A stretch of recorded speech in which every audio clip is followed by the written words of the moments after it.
എക്സാമിന് വേണ്ടി പ്രിപ്പയർ ചെയ്തുകൊണ്ടിരിക്കുന്നവരാണ് നിങ്ങൾ എല്ലാവരും മിസ്സിന് അറിയാം. അപ്പോൾ നിങ്ങൾക്ക് വേണ്ടിയിട്ടുള്ള ഏറ്റവും യൂസ്ഫുൾ ആയിട്ടുള്ള ഏറ്റവും ഇമ്പോർട്ടൻ്റ് ആയിട്ടുള്ള കാര്യം പറയാൻ വേണ്ടിയിട്ടാണ് മിസ് ഈ വീഡിയോയിൽ വന്നിട്ടുള്ളത്. അപ്പോൾ വീഡിയോ അവസാനം വരെ കാണാൻ. നിങ്ങൾക്ക് ഏറ്റവും യൂസ്ഫുൾ ആയിട്ടുള്ള നിങ്ങളുടെ കീം എക്സാമിന് ഫേസ് ചെയ്യാൻ പോകുന്ന പ്രധാനപ്പെട്ട പ്രശ്നം ടൈം മാനേജ്മെൻറ്റ്. അപ്പോൾ ടൈം എങ്ങനെ മാനേജ് ചെയ്യാം എന്നുള്ളതിനെ കുറിച്ചാണ് ഈ വീഡിയോയിൽ നമ്മൾ ഡിസ്കസ് ചെയ്യുന്നത്.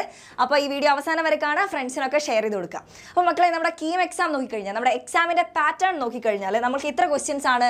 150 ക്വസ്റ്റ്യൻസ് ഉണ്ട്. അത് നമ്മൾ 180 മിനിറ്റ്സ്, അതായത് 3 മണിക്കൂറിലാണ് നമ്മൾ ഈ 150 ക്വസ്റ്റ്യൻസും സോൾവ് ചെയ്യേണ്ടത്. അപ്പോൾ നമ്മുടെ ക്വസ്റ്റ്യൻസ് നോക്കിക്കഴിഞ്ഞാൽ മാത്സ് 75 ക്വസ്റ്റ്യൻസും, ഫിസിക്സ് 45 ക്വസ്റ്റ്യൻസും, കെമിസ്ട്രി 30 ക്വസ്റ്റ്യൻസും, അങ്ങനെ ടോട്ടൽ 150 ക്വസ്റ്റ്യൻസ് ആണ് നിങ്ങൾക്ക് കീം എക്സാമിന് ചോദിക്കുക. അതിൽ തന്നെ ഓരോ ശരി ഉത്തരത്തിനും 4 മാർക്ക് വെച്ചും ഓരോ നെഗറ്റീവ്, ഓരോ തെറ്റുത്തരത്തിനും 1 മാർക്ക് കുറയാണ്, ഡിഡക്റ്റ് ആവുകയാണ് ചെയ്യുന്നത്. അങ്ങനെ ടോട്ടൽ 4 മാർക്സ് ഈച്ച്, 600 മാർക്സ് ആണ് നിങ്ങൾക്ക് കീമിൻ്റെ സ്കോർ എന്ന് പറയുന്നത്. ഓക്കെ, അപ്പോൾ മാക്സിമം നമ്മൾ നെഗറ്റീവ് മാർക്സ് അടിക്കാതെ എങ്ങനെയെങ്കിലും നമ്മുടെ സ്കോർ കൂട്ടാനാണ് നമ്മൾ നോക്കേണ്ടത്. എന്നാലാണ് നമ്മൾ റാങ്കിൽ മുന്നിലേക്ക് എത്തുള്ളൂ. ഓക്കെ, അപ്പോൾ നിങ്ങൾക്ക് പറഞ്ഞു തരേണ്ട പ്രധാനപ്പെട്ട കാര്യം, നമ്മുടെ കീം എക്സാം എങ്ങനെയാണ് മക്കളെ ഇത്ര ഡിഫിക്കൽട്ട് ആവുന്നത്? ഇത്ര നാളും നമ്മൾ ബോർഡ് എക്സാം ഒക്കെ എഴുതി നമുക്ക് ഇത്ര കാലം ഇല്ലാത്തൊരു സ്ട്രെസ്സ്, ആ ഒരു ടെൻഷനൊക്കെ എങ്ങനെയാണ് ഈ ഒരു എൻട്രൻസ് എക്സാം, കീം പോട്ടെ ജനറൽ ആയിട്ട് ഒരു എൻട്രൻസ് എക്സാമിലേക്ക് വരുമ്പോൾ എങ്ങനെയാണ് നമ്മൾ ഇത്ര സ്ട്രെസ്ഡ് ആവാൻ കാരണം എന്ന് നിങ്ങൾ ആലോചിച്ചിട്ടുണ്ടോ? പ്രധാനപ്പെട്ട 3 കാര്യങ്ങൾ എന്ന് പറയുന്നത്, ഇത്ര നാൾ നമ്മൾ ബോർഡ് എക്സാം എഴുതുമ്പോൾ നമുക്കൊരു കോമ്പറ്റേറ്റീവ് മൈൻഡ് ഉണ്ടായിരുന്നില്ല. നമ്മൾ നല്ല രീതിയിൽ ആൻസർ പ്രസൻറ്റ് ചെയ്യുക, ഇല്ലെങ്കിൽ ആ ഒരു ലിമിറ്റഡ് ടൈമിൻ്റെ ഉള്ളിൽ, അല്ലെങ്കിൽ ടൈം നമുക്ക് അത്ര വിഷയമായിട്ടാണ് തോന്നിയിട്ടുണ്ടായിരുന്നില്ല. നല്ല രീതിയിൽ ആൻസർ പ്രസൻറ്റ് ചെയ്യുക, അല്ലെങ്കിൽ നല്ലൊരു ഗ്രേഡിലേക്ക് എത്തുക എന്നുള്ളത് മാത്രമേ ഉള്ളൂ. വേറൊരാളെ തോൽപ്പിച്ച് മുന്നിലെത്തണം എന്നോ റാങ്ക് മുന്നിലേക്ക് വരണം എന്നുള്ളൊരു കോമ്പറ്റേറ്റീവ് മൈൻഡ് നമുക്ക് ഉണ്ടായിരുന്നില്ല. പക്ഷേ ഇവിടേക്ക് വരുമ്പോൾ നമ്മുടെ കീം എക്സാം, ഇവിടെ കോമ്പറ്റീഷനാണ് നിങ്ങൾക്ക് മെയിനായിട്ട് നോക്കേണ്ടത് അല്ലേ? നമുക്ക് ഒരാളുടെ മുന്നിൽ എത്തിയാലാണ്, നമുക്ക് അത്രയും റാങ്ക് മുന്നിലേക്ക് എത്തിയാലാണ് നമ്മൾ ആ വിചാരിച്ച സ്ഥലത്ത് അഡ്മിഷൻ നേടാൻ പറ്റുള്ളൂ, നമ്മുടെ സ്കോർ മുന്നിലേക്ക് വരുള്ളൂ അല്ലേ? അപ്പോൾ ഇവിടെ ഒരു കോമ്പറ്റീഷൻ വരുന്നുണ്ട്. എല്ലാവരും ഒരു ഗോളിനെ നോക്കി ഓടുമ്പോൾ നമ്മളും അങ്ങനെ ഓടുമ്പോൾ നമുക്കൊരു സ്ട്രെസ്സ് വരുന്നുണ്ട്. അതാണ് ഈ കീം എക്സാം അല്ലെങ്കിൽ ഇതുപോലുള്ള എൻട്രൻസ് എക്സാമുകൾ നിങ്ങൾ കൂടുതൽ സ്ട്രെസ്ഫുൾ ആവുന്നത്. മറ്റൊരു കാരണം എന്താണെന്ന് വെച്ച് കഴിഞ്ഞാൽ, നിങ്ങൾക്കിവിടെ കൂടുതൽ എമൗണ്ട് ഓഫ് ക്വസ്റ്റ്യൻസ് ഇവിടെ എത്രയാണ് മക്കളെ? കൂടുതലാണ്. ഒരുപാട് ക്വസ്റ്റ്യൻസ് നിങ്ങൾക്ക് ഇവിടെ ആ ഒരു ലിമിറ്റഡ് ടൈമിൻ്റെ ഉള്ളിൽ സോൾവ് ചെയ്യേണ്ടി വരുന്നുണ്ട്. 180 മിനിറ്റ്സ് എന്ന് പറയുന്നത്, നമുക്ക് ഇത്രയും 150 ക്വസ്റ്റ്യൻസ് സോൾവ് ചെയ്യുന്ന പറയുമ്പോൾ അതൊരു ചുരുങ്ങിയ സമയമാണ്. ഒരു ക്വസ്റ്റ്യന് 1 മിനിറ്റ് അല്ലെങ്കിൽ 1.5 മിനിറ്റ് സമയം നിങ്ങൾക്ക് സോൾവ് ചെയ്യാൻ കിട്ടുള്ളൂ. അപ്പോൾ ഈ കാരണങ്ങൾ കൊണ്ടൊക്കെയാണ് നമ്മുടെ കീം എക്സാം അല്ലെങ്കിൽ ഇതുപോലുള്ള എൻട്രൻസ് എക്സാമുകൾ നമുക്ക് വളരെ ഡിഫിക്കൽട്ട് ആവുന്നതും സ്ട്രെസ്ഫുൾ ആവുന്നതും. ഓക്കെ, അപ്പോൾ ഈ ഒരു എക്സാംസിൽ നമ്മൾ എങ്ങനെയാണ് ടൈം മാനേജ് ചെയ്യേണ്ടത് എന്നറിയണമെങ്കിൽ നമ്മൾ ഈ ക്വസ്റ്റ്യൻസിൻ്റെ പാറ്റേൺ ഒക്കെ ഒന്ന് അറിഞ്ഞിരിക്കണം. ഈ 150 ക്വസ്റ്റ്യൻസിൽ, അതായത് ഫിസിക്സും മാത്സും അതേപോലെ കെമിസ്ട്രി, ഈ 3 സബ്ജക്റ്റിനെ മൊത്തത്തിൽ കമ്പൈൻ ചെയ്താണ് മിസ് പറയുന്നത്. അപ്പോൾ ഈ 3 സബ്ജക്ട്സിൽ വെച്ച് നോക്കുമ്പോൾ നമുക്ക് ഒരു 70 to 80 ക്വസ്റ്റ്യൻസ് എന്ന് പറഞ്ഞാൽ ഈസി ക്വസ്റ്റ്യൻസ് ആയിരിക്കും. നമുക്ക് കാണുമ്പോൾ തന്നെ മനസ്സിലാകും ഇത് ഞാൻ പഠിച്ച കാര്യമാണ്, എനിക്കത് പെട്ടെന്ന് ആൻസർ ചെയ്യാൻ പറ്റും എന്നുള്ള രീതിയിലുള്ള ഒരു 70 to 80 ക്വസ്റ്റ്യൻസ് നിങ്ങൾക്ക് അവിടെ കാണാൻ പറ്റും. മെജോറിറ്റി ഓഫ് ക്വസ്റ്റ്യൻസ് നിങ്ങൾക്ക് അവിടെ ഈസി ക്വസ്റ്റ്യൻസ് ആയിരിക്കും. അതാണ് ഇവിടുത്തെ ബെനിഫിറ്റ്.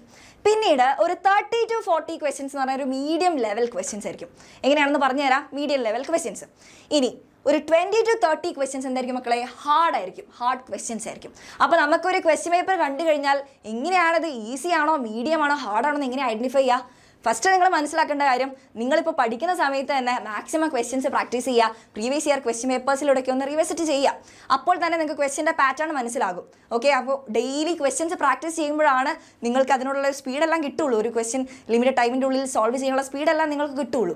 അത് മാത്രമല്ല, ഒരു ക്വസ്റ്റ്യൻ കണ്ടു കഴിഞ്ഞാൽ നിങ്ങൾക്ക് മനസ്സിലാവും നമ്മൾ ഇത്ര നാൾ പഠിച്ച NCERTയിലെ ആ കോൺസെപ്റ്റുകൾ, നമ്മൾ സ്റ്റേറ്റിൽ പഠിച്ച കാര്യങ്ങൾ എല്ലാം, നമ്മുടെ സ്റ്റേറ്റ് ടെക്സ്റ്റിനെയും NCERT ടെക്സ്റ്റിനെയും ബേസ് ചെയ്തിട്ടുള്ള ഡയറക്റ്റ് ആയിട്ടുള്ള കോൺസെപ്റ്റുകൾ, ഡയറക്റ്റ് ആയിട്ടുള്ള ഫോർമുല സബ്സ്റ്റിറ്റ്യൂഷനൊക്കെ വെച്ചിട്ട് നമുക്ക് ഒറ്റയടിക്ക് ആൻസർ കണ്ടുപിടിക്കാൻ പറ്റും. എന്നാൽ ക്വസ്റ്റ്യൻ വായിക്കുമ്പോഴേ നിങ്ങൾക്ക് മനസ്സിലാവണമെങ്കിൽ നിങ്ങൾ മനസ്സിലാക്കണം അതെന്താണ്, ഈസി ക്വസ്റ്റ്യൻ ആണ്.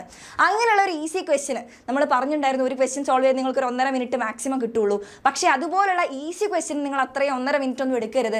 നിങ്ങളൊരു 40 to 50 സെക്കൻഡ്സ് അല്ലെങ്കിൽ ഒരു 20-30 ക്വസ്റ്റ്യൻസിലൊക്കെ സോൾവ് ചെയ്യാൻ പറ്റുന്ന ക്വസ്റ്റ്യൻസ് ഈ 70 to 80 ക്വസ്റ്റ്യൻസിൽ ഇൻക്ലൂഡഡ് ആണ്.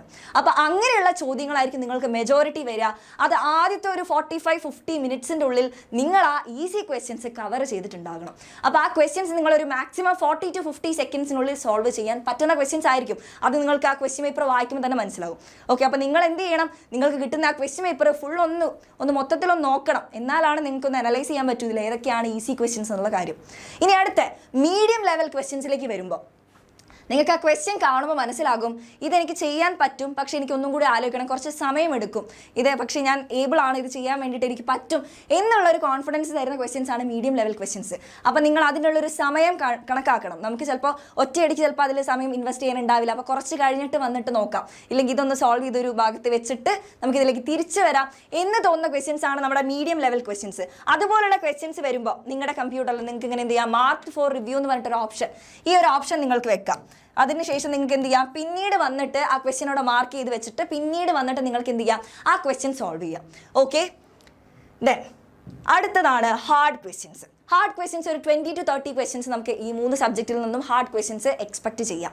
അങ്ങനെയുള്ള ക്വസ്റ്റ്യൻസ് എന്ന് പറഞ്ഞാൽ ഡയറക്റ്റ് ആയിട്ട് ചോദിക്കില്ല, നമ്മൾക്ക് കുറച്ച് കോംപ്ലക്സ് ആയിട്ടുള്ള രീതിയിലായിരിക്കും. ഇപ്പോൾ മാത്സിൻ്റെ കാര്യം പറയുകയാണെങ്കിൽ കോംപ്ലക്സ് നമ്പർ, ലൈക്ക് ട്രിഗ്നോമെട്രീൻ്റെ ചില ഭാഗത്തു നിന്നുള്ള ക്വസ്റ്റ്യൻസ് ഒക്കെ നമുക്കിങ്ങനെ ഡയറക്റ്റ് ചോദിക്കണം എന്നില്ല, കുറച്ച് നമുക്ക് ട്രിക്കി ആയിട്ടൊക്കെ ക്വസ്റ്റ്യൻസ് വരും. അപ്പോൾ അവിടെ നമ്മുടെ അനലിറ്റിക്കൽ തിങ്കിങ്ങും ആ പ്രോബ്ലം സോൾവിങ് എബിലിറ്റി ഒക്കെയാണ് ഇവിടെ വേണ്ടത്. ഓക്കെ, അപ്പോൾ അതൊക്കെ നമുക്ക് ഉണ്ടായി ഡെവലപ്പ് ചെയ്ത് വരണമെങ്കിൽ നമ്മൾ മാക്സിമം ക്വസ്റ്റ്യൻസ് പ്രാക്ടീസ് ചെയ്യുക എന്നുള്ളതാണ് നമുക്ക് ആകെയുള്ള ഒരു വഴി. ഓക്കെ, അപ്പോൾ ഈ 3 രീതിയിലായിരിക്കും നമുക്ക് കീമിൻ്റെ എക്സാം പാറ്റേൺ, ക്വസ്റ്റ്യൻസ് എങ്ങനെയായിരിക്കും എന്നുള്ളത് നിങ്ങൾക്കിപ്പോൾ ഏകദേശം ഒരു ഐഡിയ കിട്ടിയിട്ടുണ്ടാവുമല്ലോ. ആൻഡ് നിങ്ങളോട് മെയിനായിട്ട് പറയാനുള്ള കാര്യം, ഇത്രയും ക്വസ്റ്റ്യൻസ് നിങ്ങൾ പ്രാക്ടീസ് ചെയ്ത്, അല്ലെങ്കിൽ ഇപ്പോൾ നിങ്ങൾക്ക് കമ്പ്യൂട്ടറിൽ ഇങ്ങനെ വരെ ഒരു ലിമിറ്റഡ് ടൈം ഉണ്ടാവും, നിങ്ങളുടെ ടൈമർ ഇങ്ങനെ കുറഞ്ഞ് വരും. അപ്പോൾ നിങ്ങൾ കൂടുതൽ ടെൻസ്ഡ് ആവാതെ ഇപ്പോൾ തന്നെ മക്കൾ എന്ത് ചെയ്യുക, പ്രാക്ടീസ് ചെയ്യുമ്പോൾ ടൈമറൊക്കെ വെച്ചിട്ട് ഒരു ടൈം സെറ്റ് ചെയ്തിട്ട് എന്ത് ചെയ്യുക മക്കളെ, ക്വസ്റ്റ്യൻസ് പ്രാക്ടീസ് ചെയ്യുക. അപ്പോൾ നിങ്ങൾക്ക് കൂടുതൽ ക്വസ്റ്റ്യൻസ് ഒക്കെ പ്രാക്ടീസ് ചെയ്യാൻ നിങ്ങൾക്ക് എന്ത് ചെയ്യാം, നമ്മുടെ കീമിൻ്റെ ക്രാഷ് ബാച്ചിൽ നിങ്ങൾക്ക് ജോയിൻ ചെയ്യാം. ഓക്കെ, ക്രാഷ് ബാച്ചിലേക്ക് ജോയിൻ ചെയ്യുകയാണെങ്കിൽ അവിടെ ഡെയിലി പ്രാക്ടീസ് പ്രോബ്ലംസ് ഉണ്ട്. നിങ്ങൾക്ക് എന്ത് ചെയ്യാം മക്കളെ, ഡെയിലി പ്രാക്ടീസ് പ്രോബ്ലംസ്, ക്വസ്റ്റ്യൻസും ഒരുപാട് ക്വസ്റ്റ്യൻസും വർക്ക്ഷീറ്റ്സ് ഒക്കെ നിങ്ങൾക്ക് സോൾവ് ചെയ്യാം. അപ്പോൾ ഇതിൽ നിന്ന് നിങ്ങൾക്ക് ഡെവലപ്പ് ചെയ്യുന്നത് ആ ഒരു ടൈം മാനേജ്മെൻ്റ് ആണ്. ആ ഒരു ലിമിറ്റഡ് ടൈമിൽ maximum number of questions solve ചെയ്യുക, എങ്ങനെയൊക്കെ രീതിയിൽ വന്നാലും ട്രിക്സും ടിപ്സൊക്കെ യൂസ് ചെയ്തിട്ട് എങ്ങനെയൊക്കെ ക്വസ്റ്റ്യൻസ് സോൾവ് ചെയ്യുക എന്നുള്ള കാര്യങ്ങളൊക്കെയാണ് നമ്മൾ കംപ്ലീറ്റ് ആയിട്ട് ലൈവ് സെഷൻസ് ഒക്കെ നമ്മൾ ഡിസ്കസ് ചെയ്യുന്നത്. അപ്പോൾ നിങ്ങൾ ഇത്രയും ദിവസം കൊണ്ട്, ഒരു ചുരുങ്ങിയ സമയം കൊണ്ട് ഈ ഒരു ക്രാഷിൽ നിന്ന് നിങ്ങൾക്ക് എന്ത് കിട്ടും, നിങ്ങളുടെ കീം ക്രാക്ക് ചെയ്യാനുള്ള എല്ലാ കാര്യങ്ങളും നിങ്ങൾക്ക് ഇവിടെ നിന്ന് കിട്ടും. ഓക്കെ, അപ്പോൾ നമുക്ക് ഒട്ടും സമയം കളയാതെ നിങ്ങൾക്ക് എന്ത് ചെയ്യാം മക്കളെ, പ്രാക്ടീസ് ക്വസ്റ്റ്യൻസ് ഒക്കെ ഇവിടെ ഉണ്ട്. അപ്പോൾ നിങ്ങൾക്ക് ഇതാ ജെഇയുടെ ബാച്ച് ഉണ്ട്, ജെഇയുടെ ഉള്ളിൽ കീമും NDAൻ്റെ ഒക്കെ എക്സാംസിൻ്റെ ഒക്കെ സിലബസ്, എല്ലാം സിലബസും സെയിം ആണ്.